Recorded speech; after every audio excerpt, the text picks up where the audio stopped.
LoveLine. LoveLine is meant for an adult audience.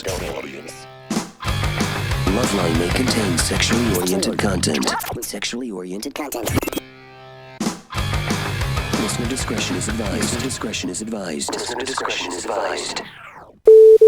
This is LoveLine. LoveLine. With Adam Carolla and Dr. Drew. Hey, everybody.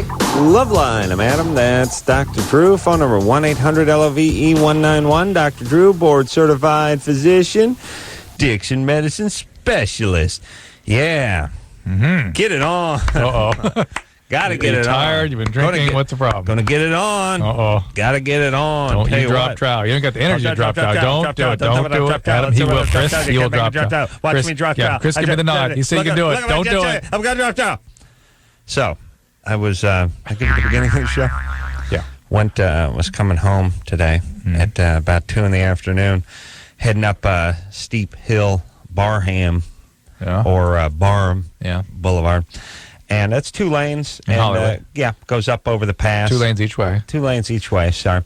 And goes over the pass. And cars move pretty good there, about 45, 50. There are never police there. When it's clear. People move.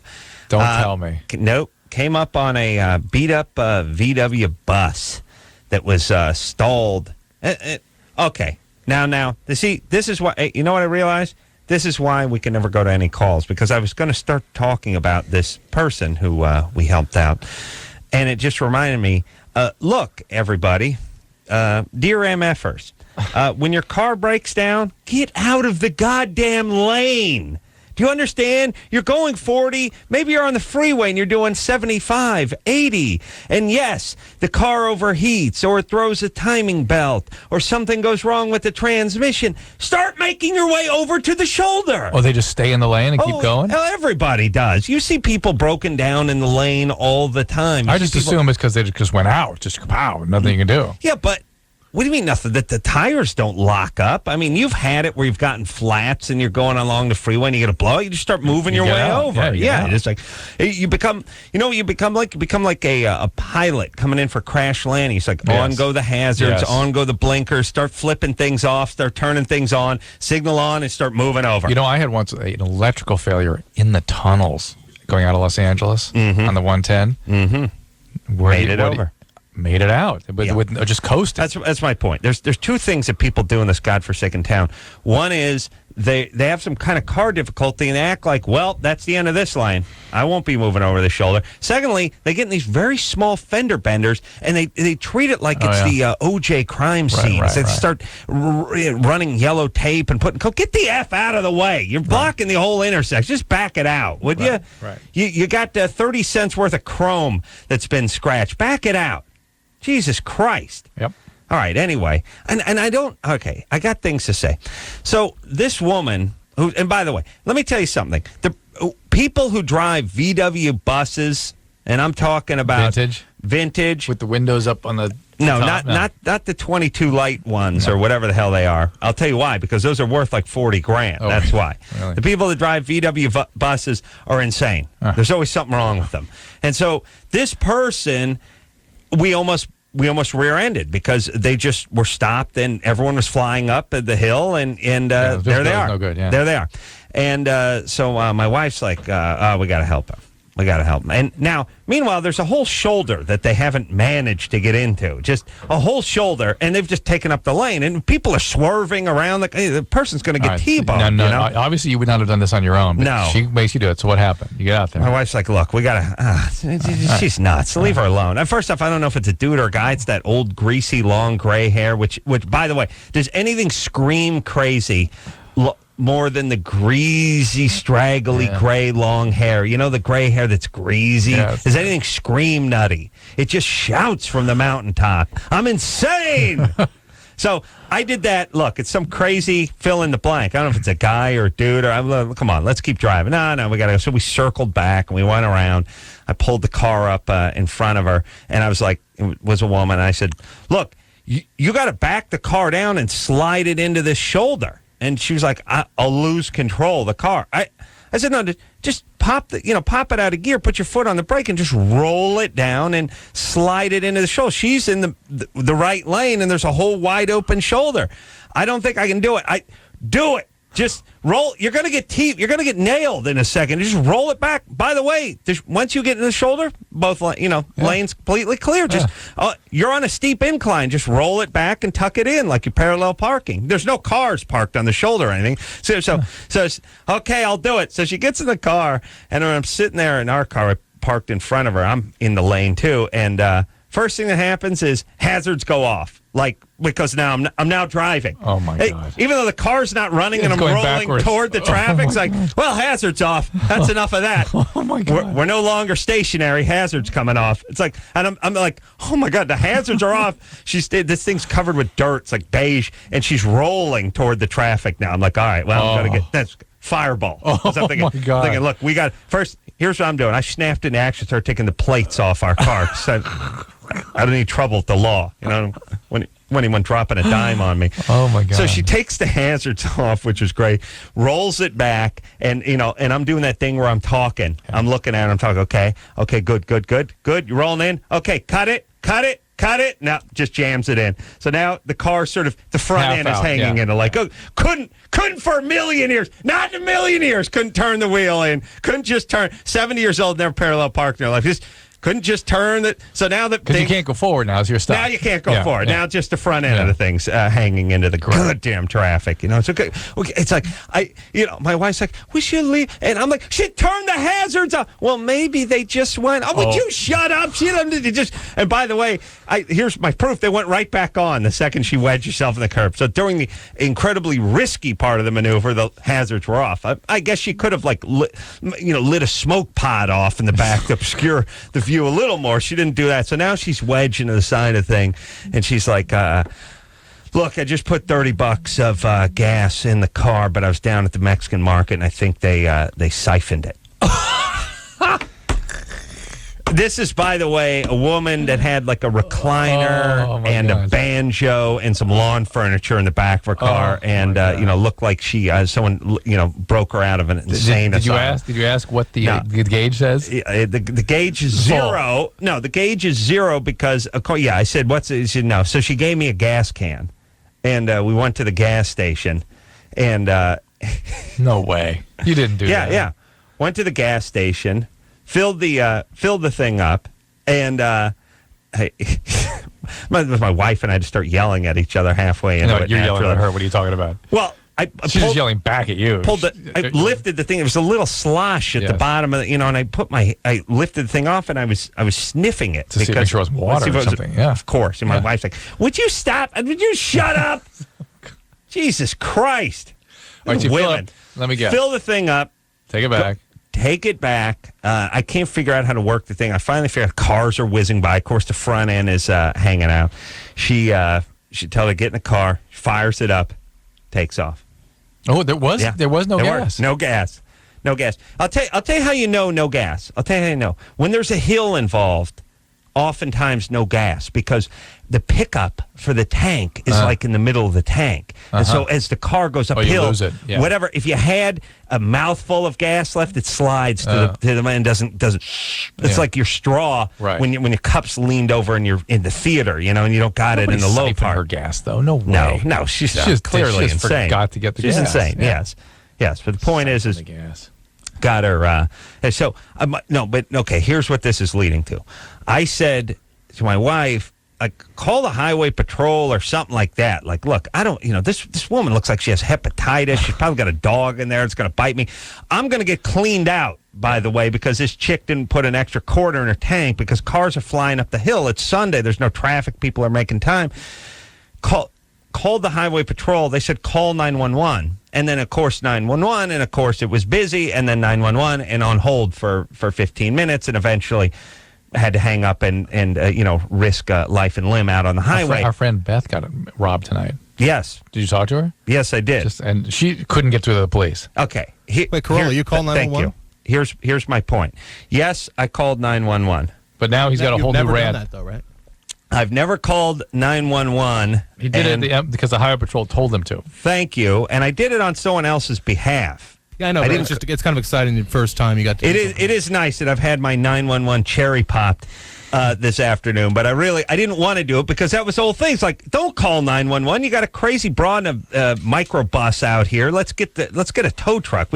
No. Here's what I'm really realizing. 5% of our society monopolizes 911. It's the couple that can't get their ass together with the more domestic violence. It's the effed up old person that's got nowhere else to go and nothing to live for, picking up the phone because the neighbor's playing the stereo too loud.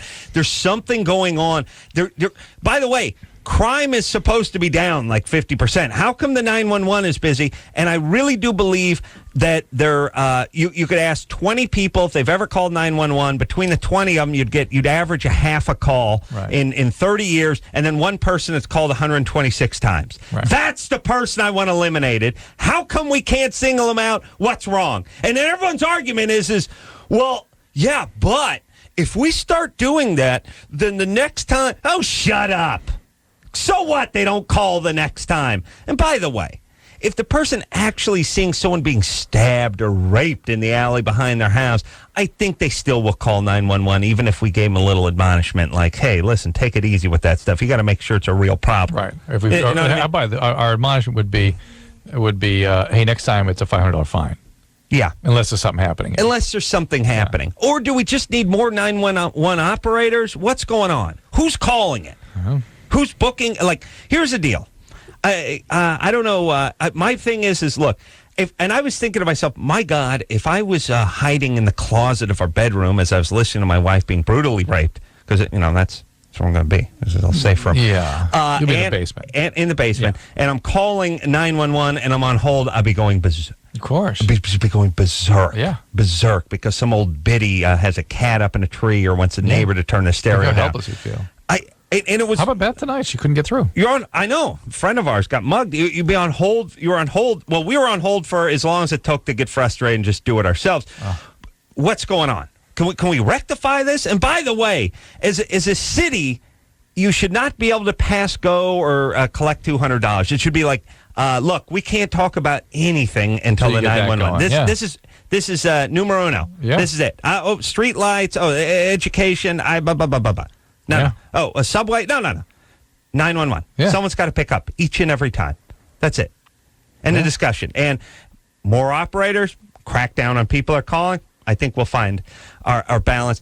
I don't know why. It's never discussed. There's never a PSA. All we do is hear these goddamn public service announcements explaining about the dangers of airplane turbulence or, getting your laptop stolen at the airport. They seem to be obsessed with the airport. Oh, God forbid somebody smoke on the beach, a secondhand smoke, first-rate killer. We hear about everything. But, hey, you old F, don't call 911 unless it means something. Or we'll come over there and beat your ass with the receiver. How come? There's two major things that go on in the city. The other thing is graffiti on every single sign now. You'll never hear about that. Every single. Come on out to Los Angeles, everybody. You want to see graffiti on every goddamn sign, every stop sign, every yield sign, every freeway sign, every wall, every rock, every curb. Every goddamn open spot in this entire effing city is filled with graffiti, and I've never heard word one about it from anybody ever. Nothing. Zero. It's a non-problem. Well, it's a zero they're problem. Focusing on the response rate at 911. They've got it down to 20 minutes. Is this city suck, or is it just me? I mean, if I moved to Seattle, would I be thinking the same thing? Is it's just turned into like just a turd? It's like driving through Beirut. You drive on the freeway. Imagine you're driving through every single freeway, every sign, every big off-ramp sign. I'm not talking about the phone box sign or the caller or the yield. I'm talking about the big one that's signs over the bridge. Everyone has barbed wire and razor wire and graffiti. It's really it's what I imagine East Berlin to be like somewhere in the mid-'70s. Yes, the mid-'70s, exactly. That's what I figure. Certainly not now. They take care of that. It's like some sort of post-apocalyptic video game that you drive through, and nothing. Nobody ever mentions it. Well, all we hear about is get your pets spayed and neutered. Could you get your pets spayed? Hi, I'm Betty White. Hey, could you get your... Oh, shut up. Why can't we talk about the obvious? Let's just do this. We talk about everything else in this godforsaken 911, city. that's a big thing. I agree with you.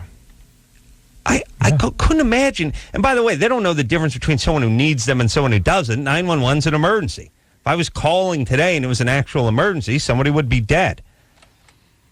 Rebecca? Yes. Fantastic. What's happening? Oh, I don't know. I took the morning after pill at 12 yesterday, and I knew it wasn't going to be home at 12 that night when I was supposed to take the second one, Plan B or whatever. Right. And so I took it at early. What time? 6 hours early. Few hours early. 6 hours early. Oh, 6 hours early. I took it at 6. Mm-hmm. That's interesting. I don't know what that would necessarily do to this. It should still work. The question is, should you take another dose? Mm-hmm. Huh. Mm-hmm. And see, the night before I had had unprotected sex. And Yeah. Mm-hmm. Mm-hmm. they did that little quick urine test thing at the doctor's. To make sure you weren't pregnant. Yeah. Yeah. And it was You went to the negative. doctor just to check on that? No, I was going to the doctor to be put on birth control.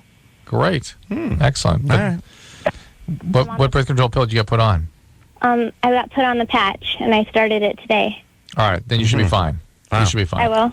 Yeah. You'll be fine. Rebecca, you got that little girl voice. Everything okay? I guess. You weren't traumatized, sexually abused, or anything growing up?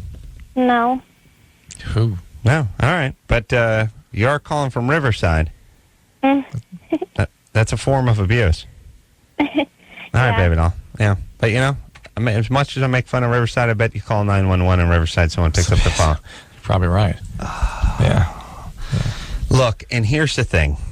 Everybody's like, well, the system is overtaxed. We don't have the money. By the way, I can't figure out what we have the money for and what we don't have the money This for. is why but the it always Valley seems wants like to secede, because that's the Valley we're talking about. There was moving no with them. response. Yeah. We don't have the money. We don't really. You buy a new fleet of goddamn right-hand drive Chevettes for the meter-maid pussies every year. You don't have the money? How about one of those Chevettes would keep someone in an operator's seat for a year? How about that? Number one.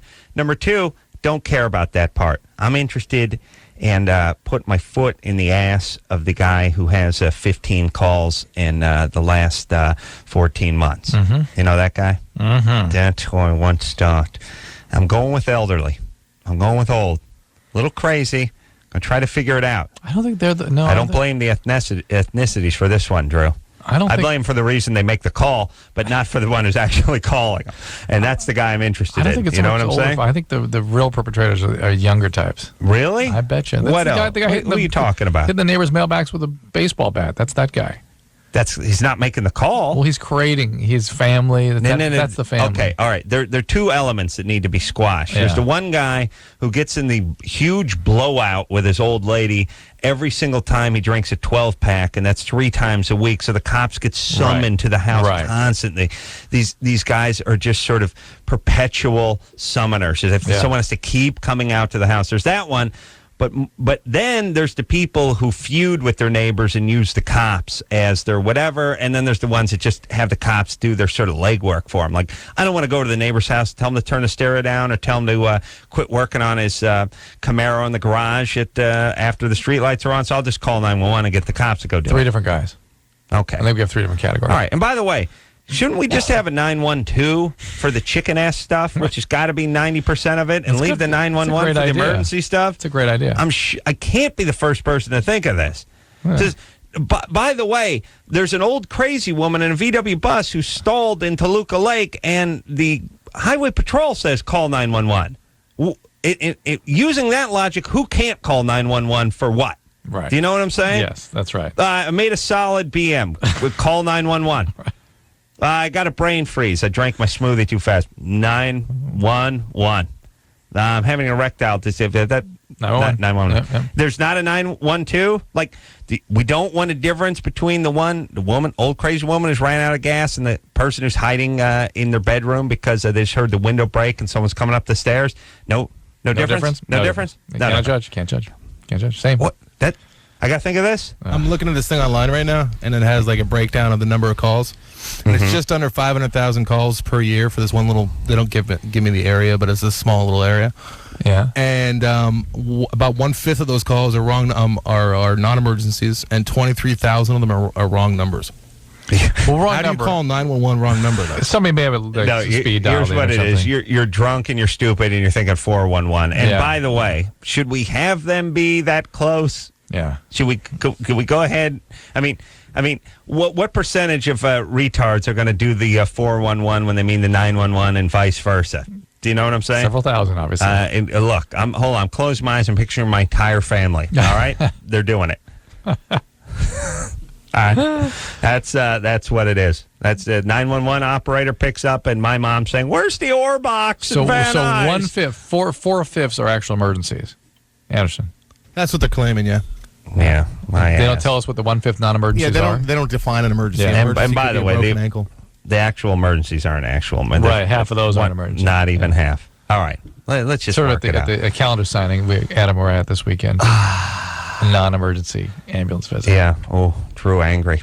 Talk about that next. This is from an area, a total landline 780,000, and then almost 500,000 phone calls. So almost every single phone had a phone call from it. Not really, but Well, no, but if it were spread out equitably, yes. This is my point. There's 700 lines. 700 lines. There's 500 phone calls, and 10,000 people made 475,000 of the calls. That's what I know to be true in life. And these people F it up for all of us, and we just go right along with it. And by the way, all the laws that are in place are because of this small 5% of a-holes. But the way the laws are configured now, they protect that 5%. That's right. They don't hold them to accountability. They need to be squashed. 411 costs money. All you got to do is, if it's not an emergency, 911 will cost you money. Absolutely. Cost you like $15-20. More than that. What does? It's $1 for 411, so you They ought to give them a 911 charges for non-emergency calls. Yeah. Oh, I'm with you. Alan? Yeah. 23? Laughing time is over. What's up? Yeah. I actually have possibly two questions, but the second one's probably not going to be important. First one is, me and my girlfriend, we have problems with doing doggy style, going in from behind. I have By the way, I've been here for coming on 10 years. Drew's been here for 20 years. Doggy style, we got it. Behind. Hold on. Stop the presses. Behind. Well, doing it from behind. Doing it from behind. Yeah. Hold on a second. Well, what is that? Doing it. Describe that. What's he talking about? I can't picture it. Yeah. All right, so Asinine, it's all right. I know. Doggy style, and you can't. Now, what's the difficulty? It just is hard to go in and stay in. But missionary and other positions are pretty much no problem, which is Well, that really suggests puzzling. No, it's not so puzzling. It suggests that she's having some sort of muscular spasm when she's in that position, and maybe it's uncomfortable to her. Maybe she's sort of pushing it out because it's she's anticipating it being uncomfortable. She tightens up, spasming, and that's that. All right. Lockout. Yeah. Well, does it feel? Can you feel any contraction or anything, Alan? Not really. Drew, what do you mean lockdown? I mean, the vaginismus, like it's just an anticipation of an uncomfortable experience. Is that what it feels like, or does it feel like you can't find the angle? Just. All right. He's bored with his own question. Let's hear what his second question is. I think I got No. Are you kidding? Are you kidding? How about you just stab yourself in the neck with this pen? Would that be better? That's good. I bet it would be better radio. All right, let's take a break. All right. Let's get it on, too. Let's break it down. We got a Germany or Florida when we come back. Yeah. Tell you we went out, signed some calendars this weekend, and this accordion countdown. Sweeping the nation. Now, let me explain something. How I work. I usually don't have any feedback on anything we do because I never talk to anybody about anything, and there's no one I know who listens to the show. There you go.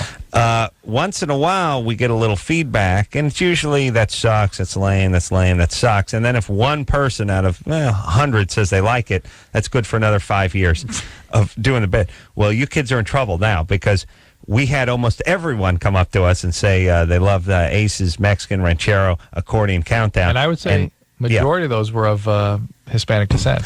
Well, there were some descent. It was hard to tell what they were. L.A. now is just such a hodgepodge of descents that we're all descending into hell. And I don't even know what it is. It's black and white, Hispanic and black. Let me tell you what I'll tell you what L.A. is. L.A. is it used to be a fruit salad where everything was on top of each other, but you could tell the difference between the grapes and the melon. Yeah. It just got put in a blender, and now it's just a brown puree. I don't even know what it is. It tastes good. It's good. Gets along fine. But it's just a brown puree. I don't even know what it is. Don't care. Doing the Ranchero Countdown. All right? All right. Take a quick break. Yeah, see, Engineer Chris he's exactly like what I'm talking about. It's one of those smoothies. Thanks. We'll take a quick break. Be right back after this. Thank you for calling LoveLine. Your call will be answered in the order it seems interesting. Call LoveLine. Call 1-800-LOVE-191.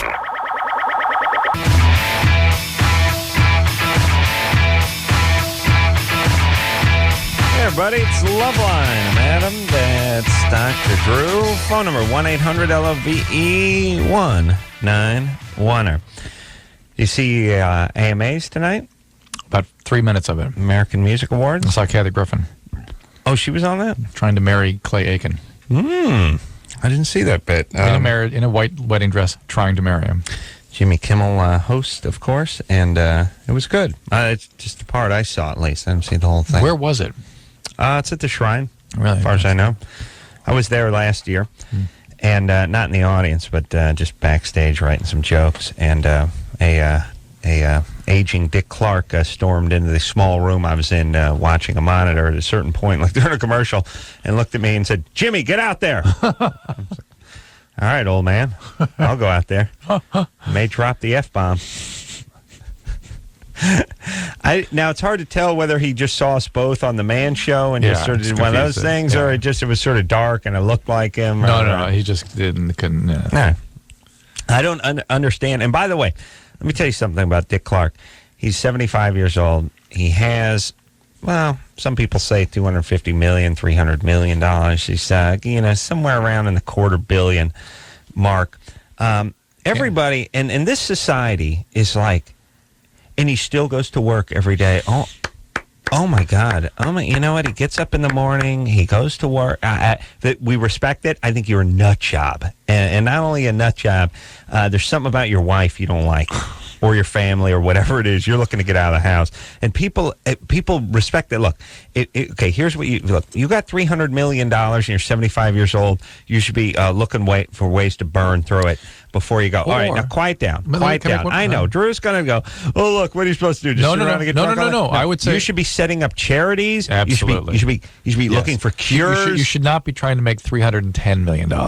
You should be trying to set up altruistic organizations for people and give yourself a little low-key structure to pay back and society. Forget that crap where I'm giving $500,000 to sickle cell research. I'm doing the 911 thing.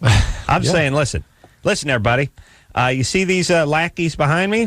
They're each getting $28,000 a year. You know all they're going to be doing? They're going to be answering the phone. All right. Now, by the way, with the $1 million I donate, I can have 10 of these guys going for 30 years.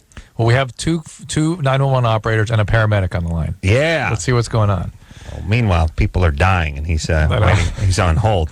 Now, who are we talking Start with Ray, the 911 operator. All right. Because he's from a big city. Ray. Ray, hey. Adam Drew. What's happening, brother, man? Oh, my God. If this guy answered the phone when I dialed 911, I would die. What's happening? So you're a 911 operator?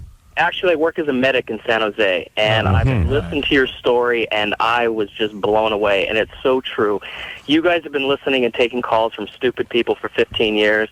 There are hundreds and millions and millions and millions of people out there that call 911 for BS. The last call we had, guy called 911 because he had lint in his belly button, and it freaked him out, and he wants to go to the emergency room, have it looked at. Right. And my feeling is it's your prerogative to call. Look, I can stand up in a crowded theater and start yelling fire. There's nothing you can do to stop me from doing that. It's the same thing. If there's no fire, I'm going to get arrested. Now, Dre, you're not being facetious. This is actually somebody calling with the lint in the belly button. Right. That's how entitled and nutty people are. And here's the thing.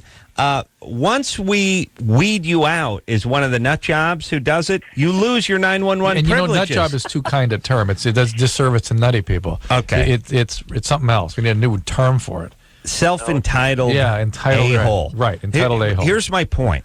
You get, here's the thing. You can have, it's like the 3 strikes rule. You get a couple of questionable calls to 911 and then you're out.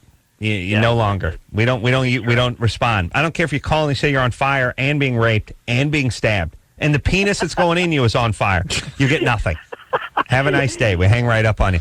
I really do believe that there's just a small percentage of this society that's effing it up for everyone else, and instead of squashing that very small percentage so all the sane people can have an enjoyable life, we dance around them and accommodate them. We empower them, and we're like, if somebody said, look, I want to make some sort of legislation that if you call 911 and it's a bogus call, it's going to cost you $500. How about that? There'd be all these left-wing pusses coming out, ACLU and everyone. Well, then people are going to be frightened. You slippery. Shut up. But people who call don't have money. I know. It doesn't matter anyway. You're right. I know. Good point. I know. That's why I only want you guys to roll on calls for taxpayers. That's another one too. Yeah, I got to see a stub. I got to see a recent pay stub. Recent pay stub. Oh God. And by the way, do you have to put recent in front of pay stub? Like if I'm going to see pay stub, and you see one from 1934. I know it's not the one I want to see. That's right. That's why I'm working on Transcontinental Railroad. Anything. We'll blow run the dust off it. All right, so you are a you work. By the way, a good way to nail the ultra rich people too that don't pay taxes. Yeah, people that find ways out of paying taxes. Yeah, you relinquish your right to the services. Yeah, but at least they find rides to the hospital. You know, they've got their auntie who's got millions of dollars. At least they can find a ride. It's the people who are cold, who want a ride to the hospital that eat up everybody's tax dollars. It's unbelievable. Right. All right. Well, I just you're an EMT. Paramedic. Okay. Here's what's the difference between an EMT and a paramedic? Paramedic can push drugs and EMTs can't. When you say push, you mean put something into somebody. Yeah. That's right. All the drugs. Okay. Good. Okay. Because I'm talking about a little something called mercy killing. I'm just talking about taking out the garbage. You know what I mean? Let's just remember a little weed and seed process. You know what I mean? Guy calls up, maybe it's the 3rd or 4th time you've seen the guy, another bogus call. He's got the lint in the belly button. He's on disability. He's been sucking off the teat of the state for a couple of years now. Beat the crap out of his old lady. Just a little something in the IV, a little air, a little something. Just put him down. Keep moving. Society's not going to miss him. We got an operator freed up now. His old lady's on the mend. You know what I mean? Yeah. Save a few bucks from the government. Huh? Good times. Little mercy killing. All right. John? Yeah, John. You're 21? Yep, 21 in the Tacoma area. How's it going? Tacoma, Washington. Yes, Tacoma, Washington. 911 dispatcher? Yep, I'm an actual 911 dispatcher. And is there a difference between a 911 operator and a 911 dispatcher, or is that the same thing? No, pretty much the same thing. There's two worlds to 911. One is the taking calls from the public, and then the other is actually dispatching police and fire out to whatever you need them to go to. Mm-hmm. You do both? So, yeah, we do both. We circulate between the different positions on a shift. And by hold on a second. By the way, if you know, they'll after the crime they'll release the 911 call. You know, they'll play the 911 call. It's always horrifying. Yeah. Here's what mine would sound like today. Huh? Why? What? What's going on? I'm on hold. Oh, all right. Crazy old broad. We should go home. You want us to go home? Are you still on hold? Yeah, I'm on hold. Oh, okay. Still on? Yeah. All right. Should we? And then an argument. You'd hear an argument in the background. That was my 911 call. They may release the tape. Yeah. All right. So now you're calling from Washington. Yeah, we're not saying that all 911, by the way, is faulty. We're saying in the city of Los Angeles, it's particularly distressing. Tell us how it works in Tacoma. Well, basically, you have, a population like about 1 million people or so, and I'm in the Tacoma area. I don't want to say exactly where I am, but you have a population about 1 million people, and at any time you can have between 3 to 15 people taking calls for that 1 million population. Mm-hmm. So if you could just imagine some catastrophe happening, you can get, 300 people calling at once, and that's why you can get so many hold calls. And I can imagine in Los Angeles you'd have a huge amount of those. Yeah, well, I would imagine that because our city is, 25 times the size, we probably have 4 more operators, by the way. I could imagine that. And most of them have a difficulty with the language. Yes. I'm fully prepared. There's nobody I've ever spoken to on the phone in this city that doesn't have a little bit of difficulty with the language. So that would be the Even if English is the only language they speak. That would be the final insult as I'm being, ritualistically murdered in my own home. Sodomized with the flaming penis. Flaming penis. Yeah. So you guys have now, how often, if you call in Tacoma, is the line busy? Or do you have any way of knowing? Well, I don't have access to the statistics, but it does happen, and it happens more so during the daytime because that's when it's most active. But John, you understand something. It only happens here. Right. Hold is what you get when you call.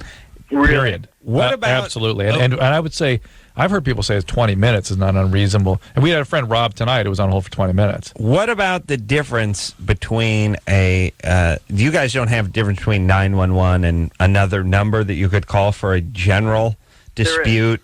Yes, there is. There is. There's 911, and then there's the 10-digit 911, which, you can call from L.A. and you can get our 911 center.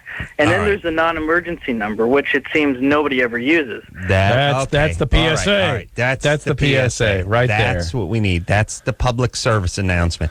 Not just please call 911, which is please don't call 911. Unless it's an life-threatening emergency. Attention all tards. Call the other number to your heart's content. Don't call 911 unless it's an emergency. By the way, if you do call 911 and it's not an emergency, charge. There's going to be a penalty. Yeah. That's all. No, we don't have that one here. We do have. We have. When did we decide that you don't create forces to mold people into proper behavior? You know what I mean? We've spent 30 years of deciding 1969 people. Yeah, 65%. We decided that people need to be supported in disgusting, aberrant behavior. That's what we need people to be reinforced for. Right. Not shaped into something that's good for all of us and them too. Look, all I'm saying is all this horrible city we live in, known as Los Angeles. The only public service announcements you ever see is secondhand smoke. The secondhand smoke, and then there's this sort of general one, which is people of 1,000 different races and every different gender telling you not to discriminate against people with AIDS. That's sort of like, look, if I was planning on a hate crime, you go for an AIDS patient. No, this commercial's not going to stop me. Oh. And by the way, I'm not. And I'm semi-insulted that I'm sitting here watching you, having you explain to me that I shouldn't discriminate against whatever. That's all we do. Just chicken-ass nonsense. This nonsense, sort of pie in the sky, smoke in the ass, make everyone feel good. Hey, we went and did something. We got people not to discriminate against people with AIDS. Whatever that means. And by the way, like I said, do you think that really works? Do you think it ever works? Do you think there's a guy who's planning on going out and open a can of whoop ass in a hospice who's decided, you know what? I'm going to put the SEAL Club down, and I'm going to go ahead and tune into NPR tonight instead. Well, let's a little public radio. Maybe I'll read a good book. I got a bottle of Chardonnay I've been meaning to open. Really? Yeah. That's how it's going to work? No, it's just a bunch of feel-good crap. That's all we ever do. Yeah. But we never do the, hey, a-hole, don't call this number, call that number, you're going to get fined. All right. That's it. Okay. All right. We have another one, too, which is trying to convince illegals not to fall asleep on railroad tracks. That's the other one, too. It's like, look, when this thing comes down and the light flashes and the thing comes down and then the gate drops and the vault door closes, don't drive your pickup truck around it and try to race the train. There's that one, too. We have these sort of Darwinian ones where, like, we try to convince people not to kill themselves by doing retarded things. Okay. Let's take a little break here, Drew, and then some Germany or Florida. All right, I'll tell you we'll when we come back, and then we got the accordion countdown. It's more show than we can squeeze into the next hour and 15 minutes. All that. Certainly not that with any rants. No. All that after this. LoveLine. LoveLine. We'll be right back. You know, Drew, smelling good is more than a smell. It's an attitude. That's true, Adam. It is? Yeah. I know how to get that attitude, too. How? Break down. Axe deodorant body spray. Can't lose.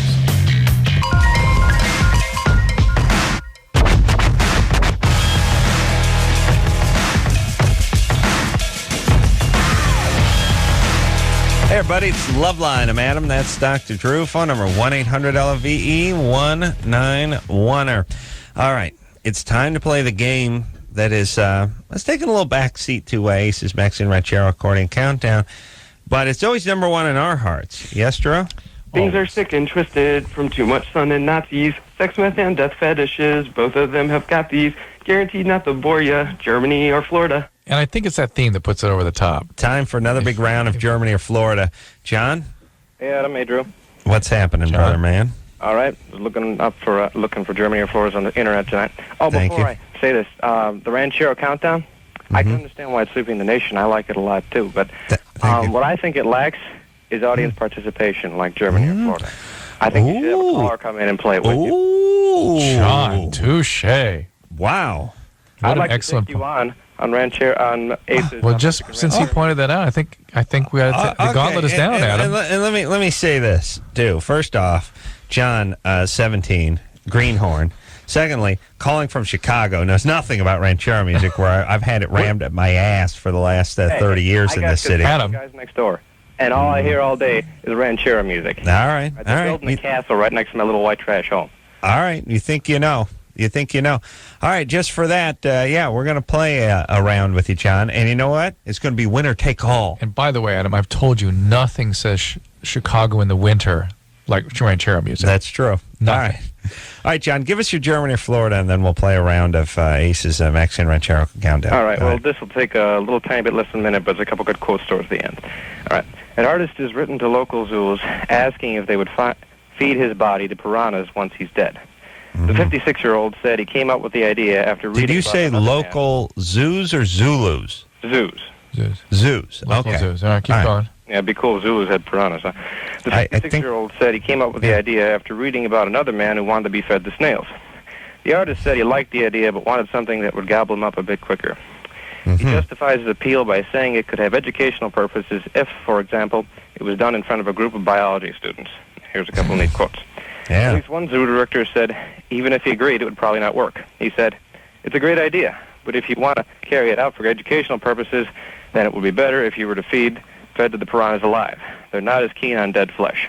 The artist, however, is still hoping to hear from other zoos that may be more open to his proposal. He said, they could always poke my body with sticks to get me moving and get the fish interested.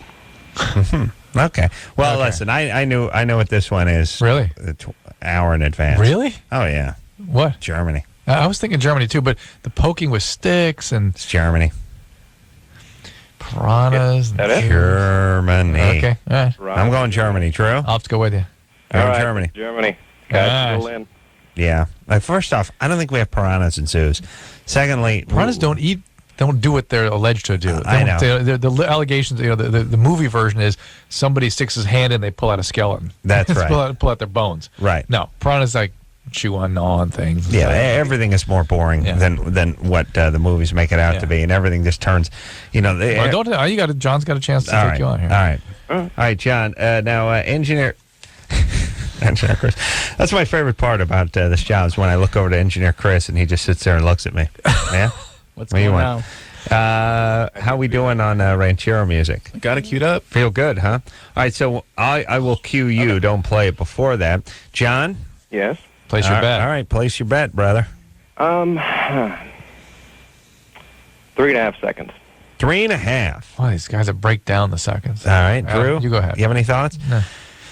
All right, I'm going. I've had a lot of luck with my 7 and 8 ones, but I'm going crazy. I'm going immediate. And who was it? Oh, that's what I wanted to do. But who was it that told us that what made you were talking about how it makes this difficult? There's no teaming up on this one. Yeah, you can't arrive at a consensus. You can't agree with anybody. All right, I'm going to go in between.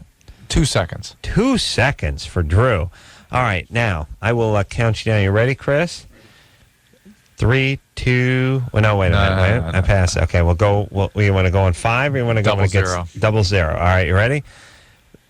3, 2, 1, go. Oh, Chris.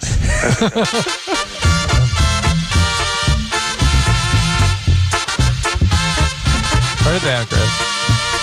Uh-oh. Oh, there we go. It's about 8 seconds.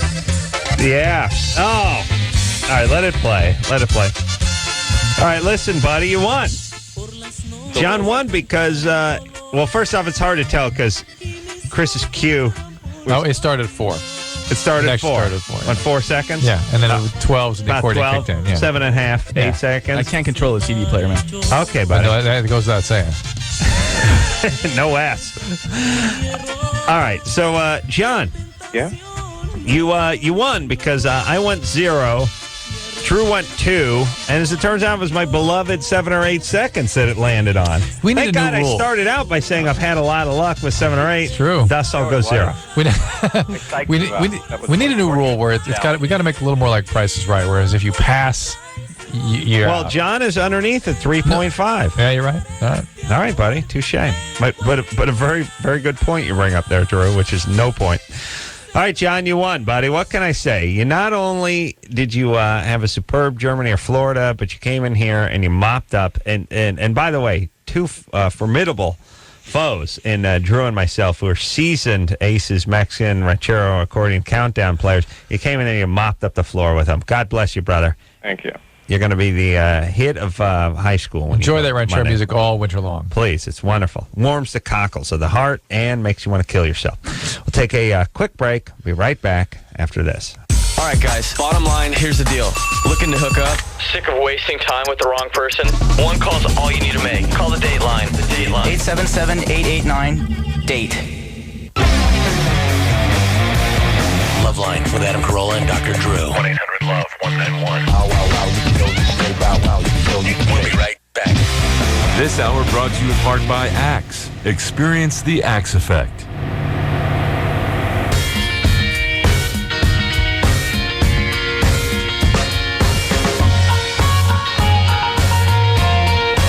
Hey, yo, LoveLine. I'm Adam. That's Dr. Drew. Phone number 1-800-LOVE-191. Feeling pretty good about myself after the Germany or Florida, and then the Ranchero accordion countdown kicked in and pow. Yeah, we messed that one completely. I blame Chris.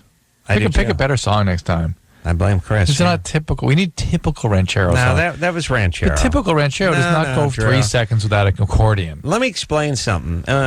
Okay. Right? No, touche. It was from her CD, so it's a valid point. It's a valid point. But let me say this, Drew. Let me tell you what a true champion does. He doesn't complain. He doesn't argue. He doesn't point fingers. He doesn't point fingers. He doesn't make excuses. Does not judge. And let me tell you something. I always like these adages. When you point a finger, there's 4 more pointing back at you. I like that one. One is, well, first off, there's not 4 more because my thumb isn't turned back toward me. My thumb is actually going toward the person I'm pointing at. If you really think about your thumb. It's going towards heaven anyway. Yeah, it's certainly, it's going the direction Fonzie's goes. It ain't coming back toward you at all. And then the other ones that are pointing back, first off, I'm not sure what that means. I always thought it meant if you pointed somebody, judge not lest ye be judged. I think that's what I think it does. It's just one of those retardo-isms that people like to throw out there that doesn't mean anything. And by the way, does it count when you're pointing, let's for instance, you're helping someone park their car or they're backing a van up or something and you're pointing? I immediately see 4 fingers come back. So you would drive toward the person then, right? Instead of the direction they're pointing, because it's a 4-to-1 thing, right? Yeah. Okay, that's how that works. All right. Here we go. You ready to hop on the phones here? Yes. No. Come on. Lesbian. Come on. Lesbian. No. Lesbian. Next. 60. Shut up. 65 minutes on hold. Okay. Oh, shut up. And then don't pout now. Lindsay? See? Lindsay, for the love of Christ, you've been on hold for 65 minutes. I'm in a good mood, so I thought I would talk to you and put you out of your misery. Are you there? All right. Now, did you fall asleep? Yeah, and don't give me that crap. We should get rid of her if we don't want to get rid of her. I don't want someone on hold for 2 hours. They've already been on hold for over an hour. Okay. I think a policy ought to be if somebody's been on hold more than an hour, they ought to be. Yeah, but then it's sad because they've been on hold for an hour and they don't even get to talk to anybody. Okay. It's like calling 911. All right, now Lindsay is calling from Little Rock and probably fell asleep. So I guess we should just cast her to the wind. Danielle or Daniel? No, wait a minute, Danielle. Danielle. What's happening, baby doll? Hi. When I first started having sex, I used to be able to have orgasms in every position relatively quickly, and now I have I can really only have orgasms when I'm in missionary and when I have to tighten my muscles in my legs. Are you on medication? No. No birth control pill? Well, yes, I'm sorry. I'm on ortho-tricycline. Some people notice a they can have diminished drive and or change in the orgasmic function. It's not particularly common what you're describing, but that can happen. Has it been associated with when you started the pill? No. This just started happening maybe like 2 years ago, and I've been on the pill for about maybe 5 years. Okay. And you didn't change the type of pill 2 years ago? No. Okay. Is that the commercial where all the chicks are dancing? It must be. Yeah. They're by the way, the whole thing, like all these birth control and herpes and all this, they're doing everything but getting laid. Everything but doing what the stupid pill is for. And there's never a dude even close. They're just out doing. They're standing in front of a tarp that's been covered with paint, and they're spinning a ribbon around in slow motion. Hey, baby, get on your back, would you? Let's put this pill to work. Well, speaking of being on the back, that's what Danielle now is stuck with. Yeah. And are you with the same guy through all this? Yeah. So it's over this 2 years. How long have you been with this guy? 7 years. 7 years. Magic wand, the power of the magic wand may be wearing off. Amazing. Oh, really? Well, like you said, the wand may be diminishing. But how often are you guys having sex? Yes. How often? Maybe 4 to 5 times a week. Wow, 7 years. Maybe try a little abstinence. Like let it build up a little bit. See if you have an easier time of it. I've just done the math. They've been together for 7 years. I know. He's giving it to her 4 or 5 times a week. Imagine where he was in month 2 of the relationship. Where he was in terms of how often you mean? Yeah. Well. What are you doing? 128 times a week. We're down to just 6 times now. You know what I mean? I mean, seriously, 7 years. You got 4 or 5 times a week going after 7 years. Wow. Yeah. I wonder if they were at some crazy number. Danielle? Yes. Where were you month 2 of the relationship, sex-wise? We were in a long-distance relationship. We went to 2 different universities. So. But when did you finally get together? About 3 days 2 years ago. No, it was 2000. So 4 years ago. All right. And so what was the number when you finally hooked up regularly? Well, when we saw each other every day? Yes. Well, when we first saw each other every day, it was like all right, that's every day. 5 times a day. But here's the other thing, too. You can't count. It's not a 7-year relationship if you didn't see each other for the first 3 years. It's a 3-year relationship. Or 4-year, whatever it is. All right. Try it again. It may just be settling into their rhythm. It's not as though they're not into each other. You know what I mean? Mm-hmm. It's just things do sort of become less novel and less arousing as people get used to things. Yeah. And for her, maybe it was more exciting at the beginning. That's why it was more apt to be whatever position. Now she's just down to one position, and also still. Her rhythm may be different than his. She may need a couple days in between, and she's never giving herself that chance to kind of recharge the battery, so to speak. And just see what happens if you take a week off and then get back and see where you are. Right. They are advertising these birth control pills like crazy now. The patches and stuff. Patches, and they're doing the pills too, like the triphasic pills or whatever the hell. I can, whenever it's a feminine product, I have to sit there and get out my slide rule to figure out what part of the vagina we're talking about, what's going on. Is there an infection? Are we getting it on? Is there a breakout? Are we preventing pregnancy? Is it a tampon? Is there a mess in the underpants? We'll never know, by the way, from the commercial. I have to wait for the disclaimer at the end. That's the only way I can tell. When they start talking about projectile vomiting and acid ass flux, reflux, and stuff, and then I start realizing it's a pill. But in the meantime, it's just it's a Benetton of ethnicities at the Potter's Wheel, doing a little mountain biking, doing a little Taibo and some kickboxing, maybe working out. Never a dude in sight.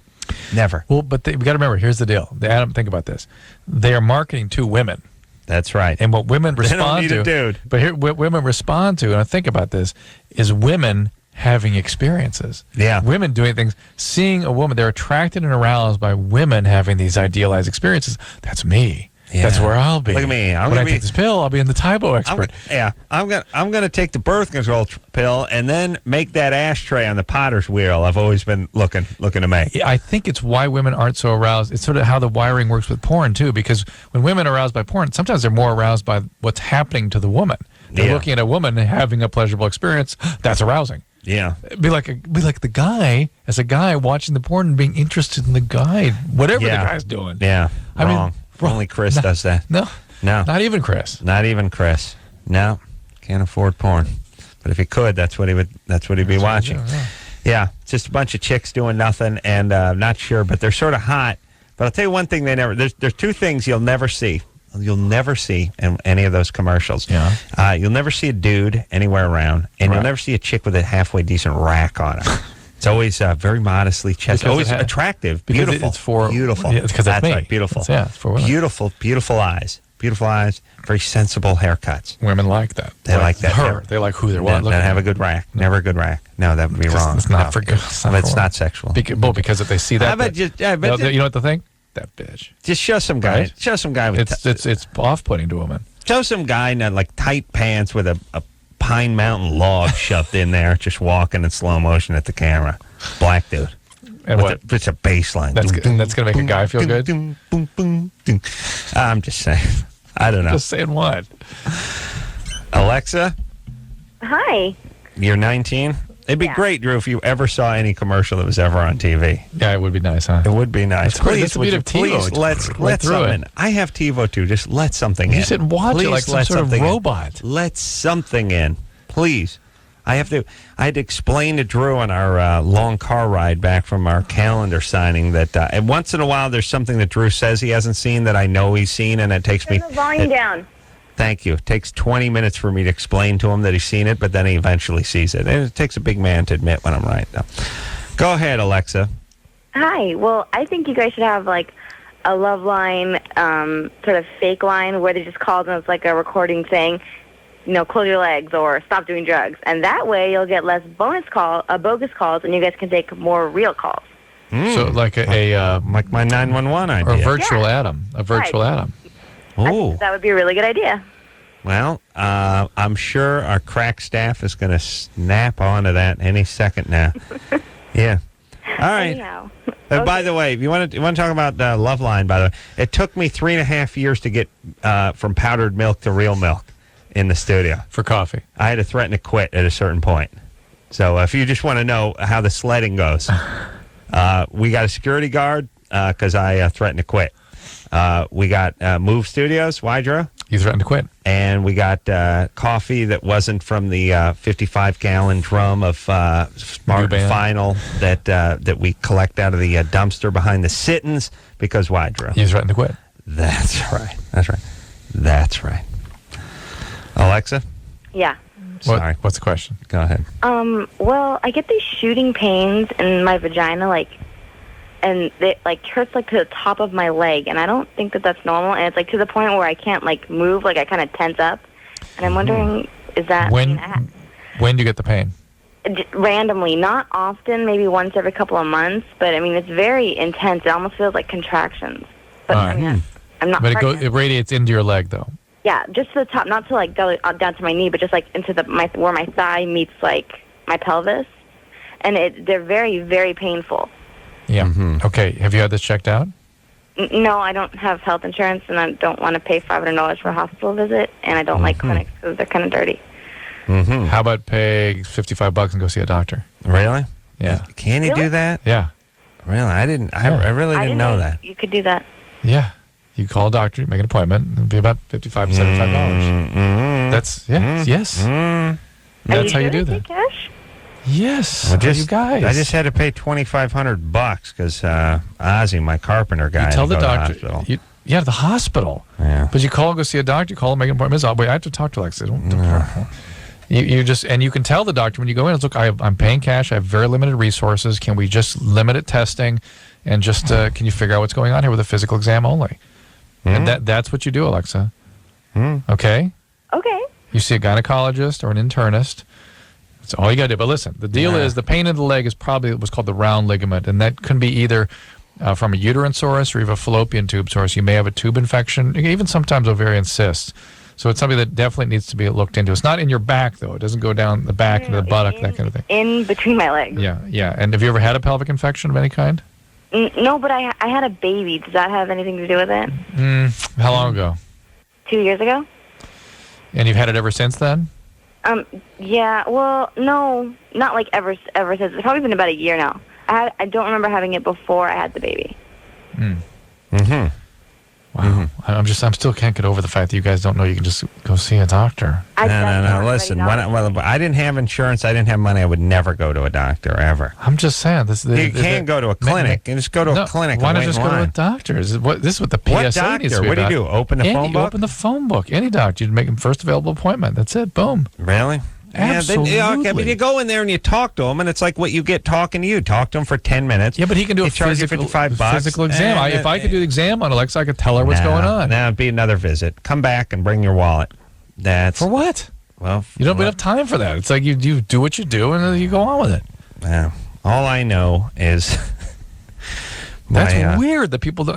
No, they don't. Nobody. Look, if you don't have insurance, you don't go see doctors. But then they go to the emergency room and it costs $5,000. You go to see go to the doctor's office, it's $55. I know, they go into the emergency room. Yeah. That is absurd. Nobody knows, including myself, that you can. What would prevent them? Why wouldn't you be able to go to a doctor? Because here's what here's how people think.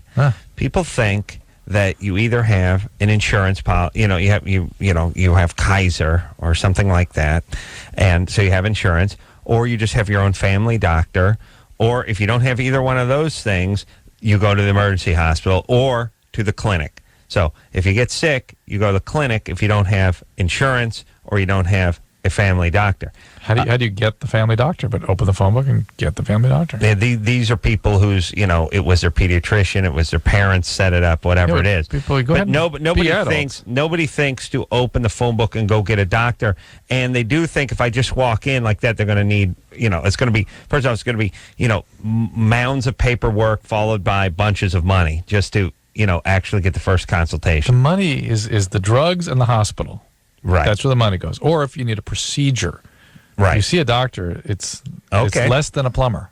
Really? Less than $55. Yeah. Okay. All right, everybody, just open the phone book. Just what? What do you open internal it to? medicine, family practice. Do you look under internal medicine? Do you look under doctors? Physicians. Look for the type. Take me 20. I'd still be a doctor. Because here's a lot of doctors are too busy. They don't have room for extra people. But people that are taking new patients, people that are starting out practices, aren't overwhelmed by HMOs and all that crap. Which, by the way, this whole business of doctors are going to mill you. No, doctors make money in HMOs by seeing you less. Right. The less they see you, the better it is for them. So they're happy to see a cash pay patient that they could see and actually spend a little time with. Yeah. Happy to do it. All right. Well, I got my my buddy Ozzy, who been working at my house for a little while, got sick. I saw him when he was sick. What I did for him would have cost about $35. You saw him? At your house. How did you see him? At your house. What were you doing? Walking through. Oh, really? He grabbed me. Look at my throat. Oh, doctor, my tonsillitis. No, this was vomiting and stuff. I'm just saying. I saw another time. I saw him once. Oh, okay. Well, there's another time. This is funny. So he's like, I'm vomiting. I'm at work, and he calls me. I'm sick. I'm vomiting. I'm going to call an ambulance. And I'm like, ambulance. Ozzy's got a little novella in him. Oh my God! He's got a little Mexican soap in him. I said, Ozzy, you got the flu, or you got either food poisoning or the flu. That's right. Put your feet up on the sofa, drink some fluids, ride it out. When you feel good enough, drive yourself home. Put your feet back up again. Now, I'm sick. I want to go to the hospital. well, I know the guy doesn't have insurance. I said, this is going to cost you hundreds of dollars. Thousands of dollars. You walk in an emergency room, it's thousands of dollars. The guy has a family. The guy's like, four kids. He lives in a little apartment. I'm his only source of income. I pay him decently, but not enough for that kind of stuff. I said, Ozzy, what are you doing? And by the way, everyone listen. There's two things you don't go to the emergency hospital for. You want to, but you don't. Okay. That's the problem with the healthcare system. People don't know how to use it. All right. Don't get outraged because I'm outraged. So I'm going to get outraged, and then you can get outraged. Two things. First off, everyone twists their ankle, turns their ankles. It blows up like a puffer fish, and they hobble into the emergency room. It's never broken. Never. Here's what it is. It's a bad sprain. It's a bad sprain. So it's a bad sprain. Okay, listen. Take some Advil. Take some ibuprofen. Put it up. Put some ice on it, and then hot, cold. I like this one. Stay off it. And by the way, they got to ask what you did. What were you doing? I was shooting it. Okay, well, no. Okay, thanks. Okay, but listen. Here's $800 later. There you go. Right. The twisted ankle. Don't go in. And the follow-up is tomorrow. See the orthopedic surgeon. Right. How about skip the ER? Go right to the ortho. They always have X-ray equipment. Cost you about $200, and that's it. As opposed to the $2,000 going to the emergency room. Let me just explain the rolled ankle. No matter how ugly, no matter how swollen, no matter how gruesome. I've done it many times. I know, but you can fracture. I've done it where it looked like it needed to be removed. Here's the problem. Sometimes they need an operation that day. Yeah, sometimes when the bone's sticking out. Yeah. But look, I'm talking to people who don't have insurance who need to play the odds.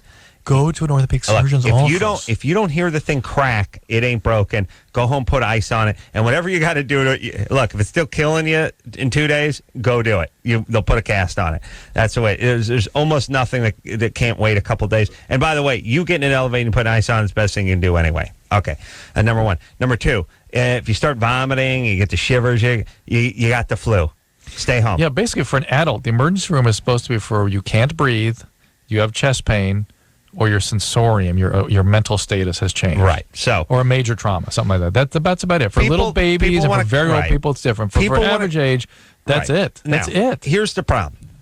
I'm the only guy telling everyone to go home, and then I seem like a prick because everyone's like, "Oh my God, we should call an ambulance. Are you? I think I'm going to vomit again. Oh, you sweat? You got temperature? We got to get you in. And by the way, you go to the emergency room, you sit around for 3 hours in between hobos who are vomiting, and then you go in. And it's the same thing. Take it easy, lots of fluid, and then there's this caveat too. If it's still going on, and then come back. Okay. But you could have eliminated that step. But by the way, when you're feeling like fried hell, do you really want to just sit there under fluorescent lights and vomit into a trash can for 4 hours, clogging up the system with some bull dyke nurse and those horrible shoes? Okay, here's my point. So I said, Ozzy, listen, look, you got the flu or you got food poisoning, whatever you got, you're just going to go sit in an ambulance and then go sit in the thing, and then the guy's going to give you some aspirin. It's going to be $1,300 later. Yeah, just go home and relax. Okay, it's perfect.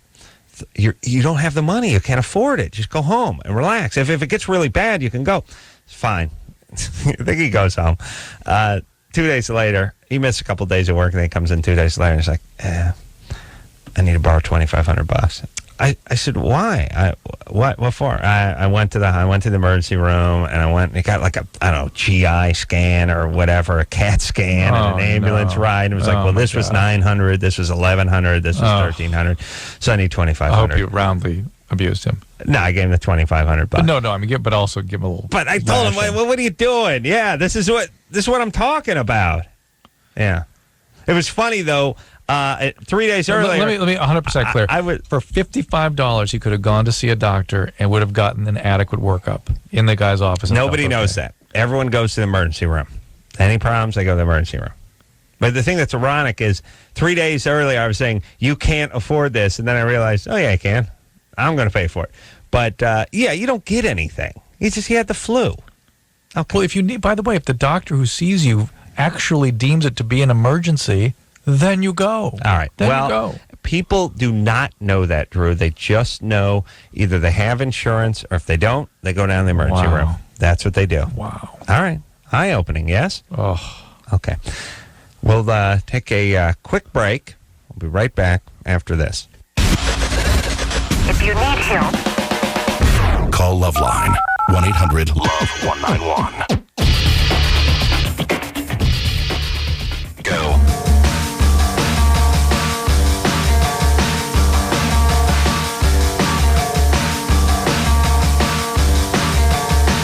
Really? Hey, everybody. It's LoveLine. Drew said they have medicine to make me stop vomiting if I get sick, and then he told me it'd be in suppository form. At which point you started tingling or something. You had a reaction. Well, really? I thought you were joking, and then I thought, well, maybe if you're vomiting everything that goes in you got to put something up the took-eye. A shot or a took-eye. All right. How about you get me some of that vomit stuff so next time I get the flu, I'll just call it on. They don't stay on the shelf very long. The really? suppositories, yeah. I'll just keep taking it. Oh, I don't want the suppository. When you take the pill, you vomit. That's the point. How about something I rub into my eye? Took-eye. There, that'll be the eye you get. It'll be the took-eye. How do you get stuff up your ass? I mean it. I've never put anything up there. What do you do? I know it's for you. It's like trying to search out the mouth of Santa Claus. Does it come with a tool? No, it's the index finger. Or your wife can do it.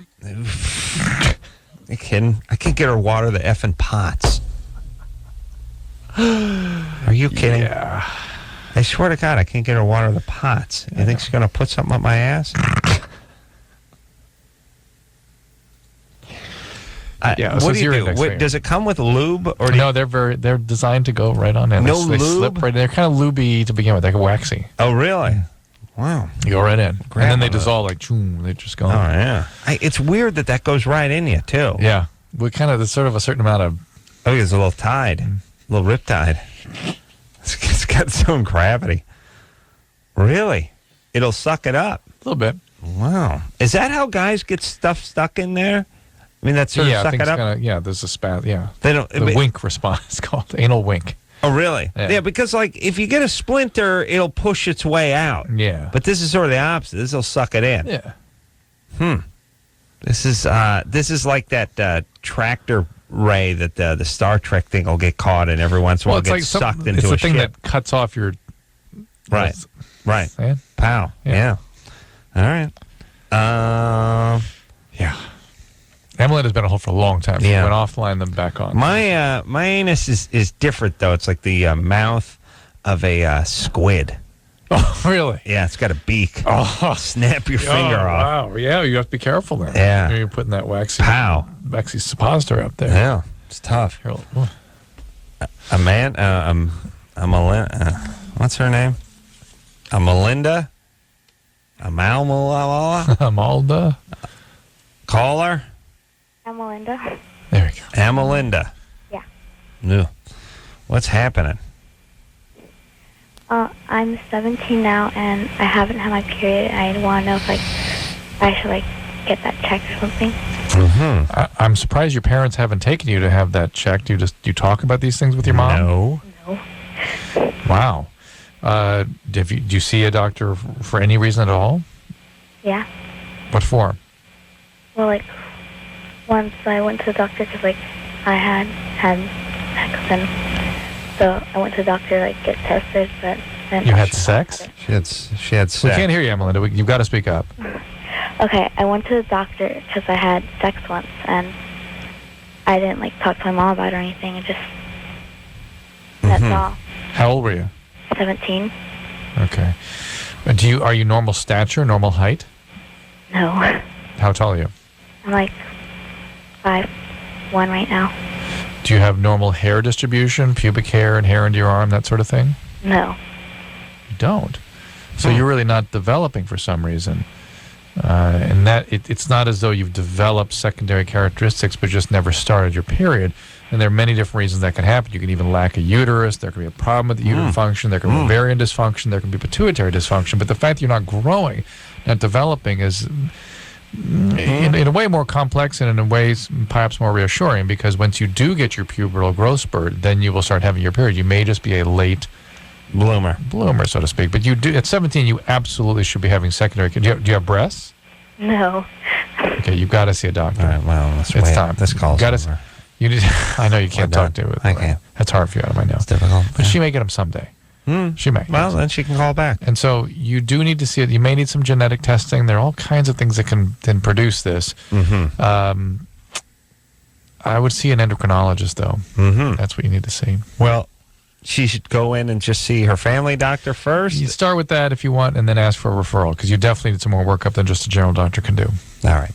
That's actually an interesting problem. It is. A lot of different things. She doesn't sound like she sounds turned the underdeveloped. corner. No, but why not? Why hasn't she had the pubertal development? That entered puberty, right? That's what it sounds like. All right, let's talk to Jennifer over here. I feel bad for her. Jennifer, you're 25. Yep. What's up? I had a boyfriend for about 4 or 5 years, and we broke up. It was kind of a screwy breakup, and I just can't seem to get over it. Like, I went back and I slept with him on and off, and even though I knew he had a girlfriend, I could continue to see him, and, you know, he played like we were just really, really good friends. Like, he cared about me and, you know, asked about the family and how I was and all that. And I finally got to a point where I'm like, all right, enough is enough, but, like, it's just so difficult for me to walk away. Like, How long ago did you finally put the axe down? Like 4 days ago. Oh, wow. Jennifer. It's almost been a work week. This should be way behind you. You haven't given yourself any chance to get over or mourn this loss. Yeah. It's going to take you at least 6 months. And the way you've been torturing yourself, it may take you a year. Like, I've been going back to him. Like, we broke up, like, a year and a half, 2 years ago. Hey, Jennifer. Jennifer, every time you go back to him, the clock resets. It starts all over again. You have to have no contact with him for a while. This is the part that's the hardest thing. Like, I can't seem to cut it off. Like, I can't seem to be like, okay, I'm never calling again, because I'll just wake up one morning and suddenly the fingers start dialing and the phone doesn't. Well, then it's like a heroin addict. Then you're using again. And your sobriety date starts all over again. You start the clock immediately resets. You need a sponsor. Yeah. So if you can't, like some kind of pill you can take for this. I mean, they help heroin addicts with a pill. No, they don't help heroin addicts with a pill. They help heroin addicts with support from other people. Yeah. And you can begin to develop other supportive relationships. And if that doesn't work, if you can't do this, you got to get a therapist. Well, Jennifer, what is so wonderful about this guy other than you guys hooked up early and he got under your skin? It was just one of those things where it was like, this was like the best friend and like the brother and the boyfriend and everything rolled into one. And it was almost to the point where like from the moment we met, we were like, all right, this is what the rest of our lives are going to be like. And so How old were you when your dad took off? He was never there. Ooh. Yeah. Well, there you go. I bet you were like 1 or something. I've never really actually met my dad till I was 16. Right. But he was never even at the very beginning involved in your life? No, not at all. What happened? What was the story with your mom and your dad? My mom and my dad hooked up. My mom thought it was like love at first sight. They were going to get married the whole nine. And he went through some relationship issues, and when he found out my mom was pregnant, he ran for the hills. And he stayed in Colorado. My mom moved to California and had a kid on her own. Mm-hmm. And you met him at 16? Yeah. I had a friend of mine who committed suicide when I was 16. Mm-hmm. My mother decided that for me to deal with this, the best way for me to get over it would be to do like an Outward Bound program. Uh-huh. So I did that, and while on the program, like I just started thinking all these thoughts and realized that I was in Colorado, and one of the women, when I finished, it said, oh, well, Colorado, your dad's there, well, Telluride, that's 14, 15 minutes away from where we're going to finish our trip. If you want to, give him a call. Wow. So Dad's living in Telluride. Nice country up there. Why did you... by the way, let me explain Outward Bound for those who don't know what Outward Bound. Outward Bound is the Job Corps for white people. It's when there's screw-ups and they're blonde-haired, they send them to Outward Bound. So they hike around and they slide down the rope thing with the pulley on it and stuff like that. They do that. When they're from the inner city, we send them to put out forest fires. I see. Same thing. We got to get them to the nature. One of them's a little more campy, and the other's more involved with actually more productive, replanting trees and digging and stuff. Yeah, one of them's a little bit of a work camp, the other one's a little more of a camping trip. But either way, screwed up teens, they hit the Sierras. Send them out. I smell drugs and alcohol too. Was she doing drugs? Really? Went to the Outward Bound. Jennifer? Yeah. Why were you doing any drugs? I was a bit of a drug person way back when, yeah. Before the Outward Bound. No, Outward Bound. Your mom sent you to Outward Bound because you're getting in a lot of trouble and you're doing drugs. It was a combination of things. Yeah, it was a combination of things. I know, but it's like my friend died. Yeah.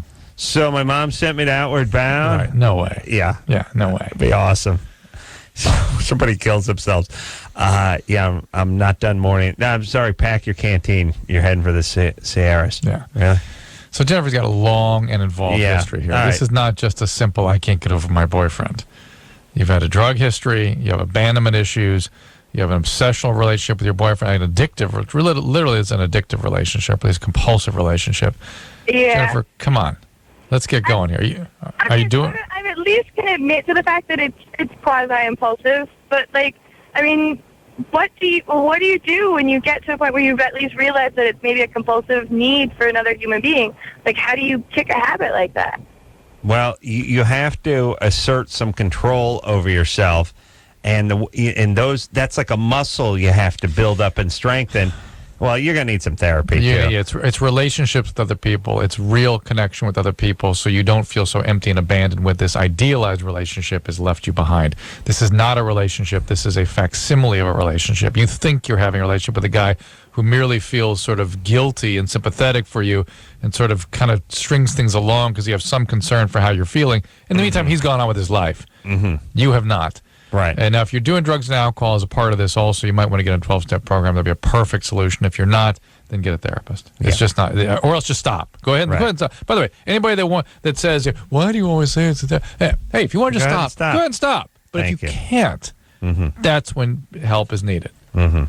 I should have done that Outward Bound when I was like 19. I think you basically did that, but you did it with a... Did it in North Carolina? I had a carpet wand. Yeah. Yeah. Yeah, it was great. That's sort of Outward Bound for you, wasn't it? Yeah. Instead of doing the John Muir Trail, I went out to a colony kitchen in Conejo and cleaned it with a couple guys from south of the border. Yeah. Yeah, it was enriching. Exposed you to different cultures. Yeah. You even got some religious fundamentalism in the mix. That was installing closets. Oh, but yeah. Well, that's part of the Outward Bound experience for you. Yeah. It started with the wand and then with the... It was great. I really had a chance to work with some real delights. When I was cleaning carpets, it was mostly guys that didn't speak any English. With one brother named Everlast, who ended up Murder One was his rap. He actually went to my boss's apartment and heard his pleads on his answering machine to get him out of jail. He walked into a bar and shot a guy. Didn't you tell me about some death ride with Everlast one time? Everlast used to like to smoke joints and drive about 90. He didn't have a driver's license. And the car was road safe for about 35? The same van, the wheel fell off while Everlast was on the way out to another colony kitchen or some Tony Roma's to clean a room. Outward Bound. That's what I'm talking about. There's that group, and then later on I got trapped with the Born Again Christians installing closets, which, again, less to talk about with those folks. But you learned tongues? Did have Frank, the guy with the tattoo on his neck and the teardrop, break into tongues every once in a while. Shandala, Shandala! Maybe it was Chief Thunderbird speaking through him. Oh. You first were exposed to him. Cracking the Bible, asking for traveling mercy before we took off in the van. Well, when Everlast driving, wouldn't you? You should have been asking for the same. Different van. This is the same driver?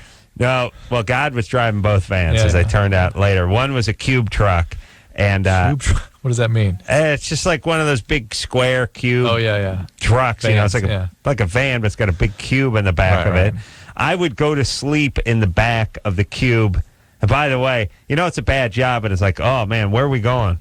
Oh, we're going to Orange County. Wow, it's like an hour drive. Great. I'm going in the back of the cube. I'm going to take the furniture pads the closets are rolled up in. I'll make a little blanket for myself, and I'll just go to bed, and you guys just lock me in the back of the cube. So I'll be back here. I'll just be breathing the carbon monoxide. You guys be sharing the good word in the... Oh, no. Well, these are the fundamentalists. The fundamentalists, guys. Yeah. They were in the front with the Bible. I was in back with the furniture pads and the laminate. That's all good right. Times. Oh, it's a great gig.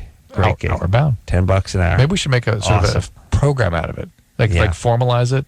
Yeah. Operationalize it, make a program. Fantastic. Cube vans. What a life. All right. Let's take a little break. By the way, Drew was probably on the beach of Laguna about that time. I was a lifeguard, getting a copious amounts of oral from... No, about that time... Yeah. Yeah, maybe. No, but that time. Oh, no. Oh, yeah. That time I was already into my residency and stuff. Racking up the candy stripers. No. We'll take a passionate man.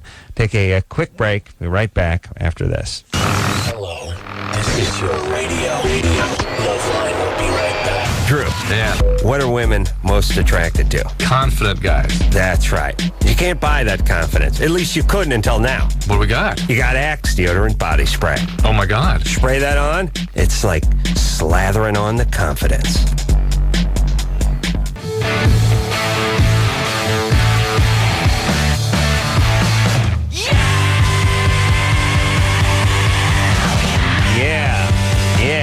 Yeah. Oh, yeah. Get it on. Rock on. Woo! Freak out. Woo! Freak out. Yeah. Yeah. Tell you what right now, boy. Tell you what. Freak out. Tell you what, boy. Tell you what. Freak out. Get it on. Woo! Little Germany or Florida. Yeah. Here we go.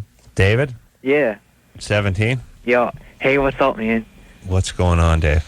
Dude, I found this, like, I was on the internet earlier, and this is, like, the worst thing I've ever heard of. You're gay. All right. Well, we will determine whether it is Germany or Florida. Yo, all right. Police review policy after children shocked. Second child shot with taser gun within weeks. Mm-hmm. Police have been acknowledged using a stun gun to immobilize a 12-year-old girl just weeks after an officer jolted a first grader with 50,000 volts. Mm. The police director. It's Florida. It's Florida. Yeah, it's got to be Florida. Florida. Yeah. Yeah. Thank you. Thank you. Yeah. Hey, Adam. There's more to it. I don't know if you heard it, but all right, well, keep going. well, I just thought you'd be interested in this after ranting about 911.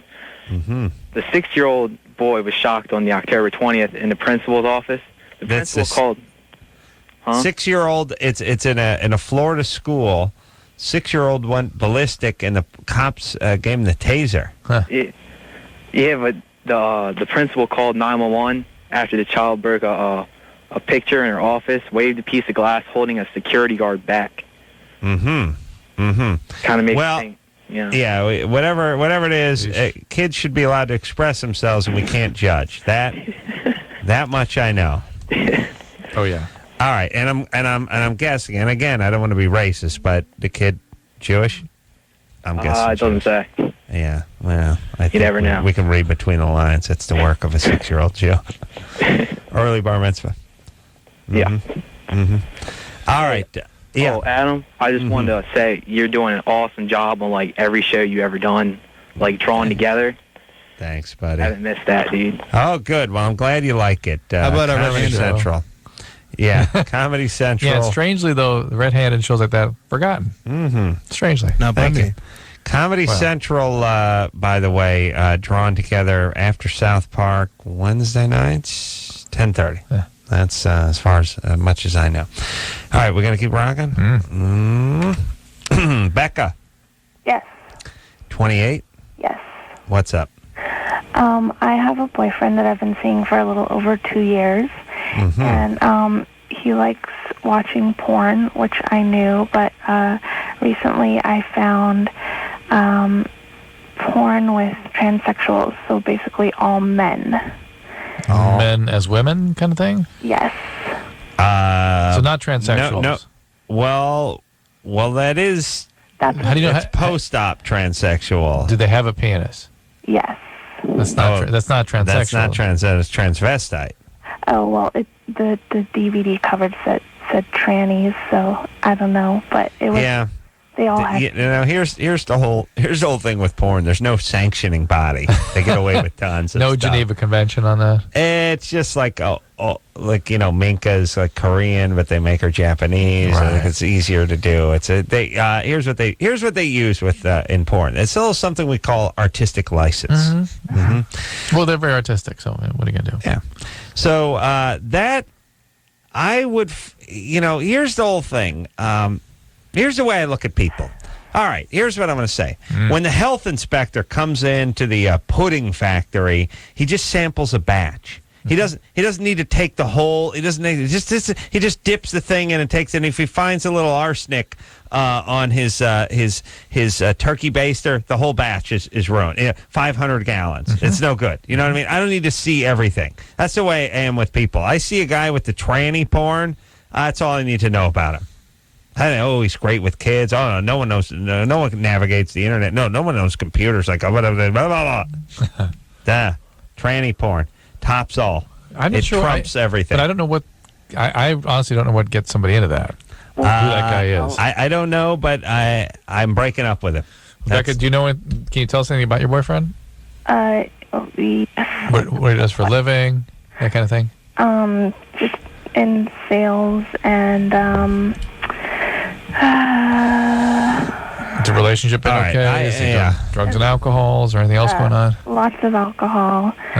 Sales, by the way, means narcissist, a sociopath, and a guy you'll never get the truth from. And look, people get mad when I say this, but all people in sales are flawed. There's something wrong with them. I've never met a guy who sells anything that's worth a damn. So there's some personality defect, and I'm going to... Yeah, and I've been trying to figure him out. Not quite as bad as female realtors, but close. That's sales. Okay, well, there you go. Was he sexually abused growing up? And not as far as I know. I've tried asking him everything I thought possible that might explain... was there anything about you that might explain why you're attracted to this guy? I tend to be attracted to people that need help. Right, you're a fixer. Well, you found one. It sounds like the guy may be an alcoholic, and it sounds like there may be more to him than meets the eye. It sounds like he was traumatized growing up somehow, and that you sort of feel that trauma, and you got to rescue him from it. That's sort of that source of attraction for codependent fixers like yourself. Why don't you ask him? I mean, he's going to lie. Sales guys lie. Yeah. That's all they do is lie. You got to come up with what happened. I found this stuff. Any sales guy ever like? Yeah, scrambled. No. Salespeople are people that A, can do nothing else, and B, want to sort of get in between a product and a consumer. 99% of the time. Car guys are the worst. They're just sort of useless people. Like if when the rapture comes, they're the first ones. First ones are gone. Where's the righteous like me? I'll be hanging out. I'll make it to like the 5th, 6th round before I catch on fire or burst into flames. But here's the whole thing about that tranny stuff. I never understood it. And it's the same thing I was asking Larry Flint when he was in here when there was that whole rash of Victorios where it's like, what percentage of your audience wants to see someone getting whizzed on? I pray. It's the letter writing crowd. Right. I pray it's a small minority.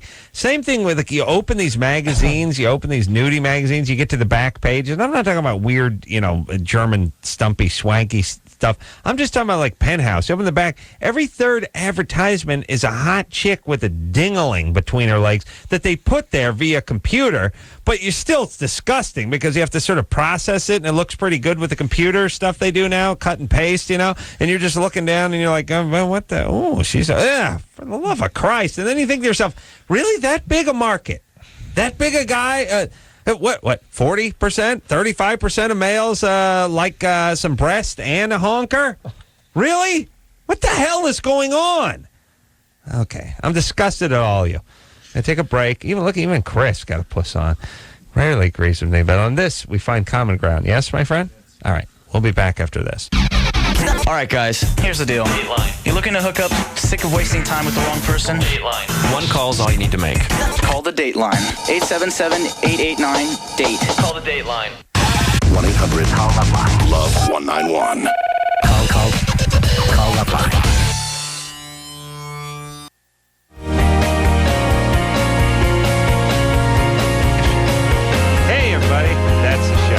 Bless you for listening tonight. We'll take a extendo break, and until next time, this is Adam Carolla for Dr. Drew saying mahalo. I'm insane! This has been LoveLine. The opinions expressed on this show are not necessarily those of the staff, management, sponsors, or this station. The producer for LoveLine is Ann Ingold. LoveLine is a presentation of Westwood One Entertainment.